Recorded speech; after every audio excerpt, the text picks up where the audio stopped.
खरातला इतका राजकीय आश्रय होता की कारवाईचं कुणीच धाडस करत नव्हतं। भोंदू अशोक खरात प्रकरणात राधाकृष्ण विखे पाटलांनी हे मोठं विधान केलंय। नाशिक पोलिसांच्या नाकाखाली कारभार सुरू होता असं विखे पाटलांनी आरोप केलाय। आधीही तक्रारी होत्या, मग कारवाई का झाली नाही असा प्रश्न विखे पाटलांनी केलेला आहे। त्यांचे पुरस्कर्ते एवढे होते, त्यांना राजकीय आश्रय एवढा मोठा मिळालेला होता, त्यामुळे त्यांच्यावर कारवाई करण्यास धाडसही कोणी करत नव्हतं। नाशिकच्या पोलिसांच्या नाकाखाली कारभार चाललेला आहे। माझी अशी माहिती की त्यांच्याकडे अगोदरही काही किट्स उपलब्ध होत्या, का नाही कारवाई झाली?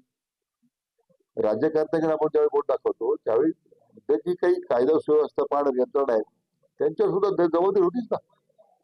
जर तो गुन्हा मी शिर्डी दाखल केला नसता अजूनही किती वर्ष झालं असतं माहित नाही। आज सगळेजण वेगळ्या राजकीय पुढाऱ्याकडे बोट दाखवतात किंवा अधिकाऱ्याकडे बोट दाखवतात, पण मूळ जबाबदारी कोणाची होती याच्यावर लक्ष देतात। पुरस्कर्ते मोठे होते याचा अर्थ त्यांचा कुठेतरी रोख हा एकनाथ शिंदेंवर होता का?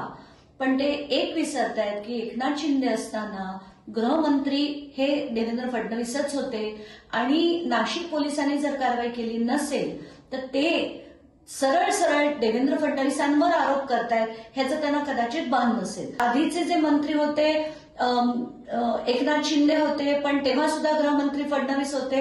एवढंच नाही तर आताच्या घटकेला सीएम आणि गृहमंत्री हे फडणवीस असताना सुद्धा जवळजवळ 1.5 वर्ष झालं तुमचं सरकार होऊन अजूनही तुम्ही त्याच्यावर कारवाई केली नव्हती। तुम्ही काय बोलताय थोडंसं विचार करून बोला।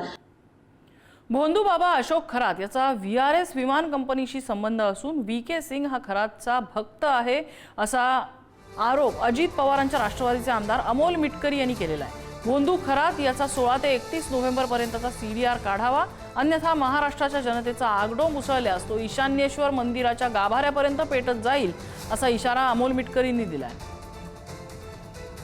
भोंदू बाबा आहे हा VSR कंपनीच्या विमानाशी याचा संबंध आहे। VK सिंग हा त्याचा भक्त असल्याचं आमच्या निदर्शनास येते आहे। 16 नोव्हेंबर ते 31 जानेवारीपर्यंतचे याचे कॉल डिटेल्स काढले पाहिजे।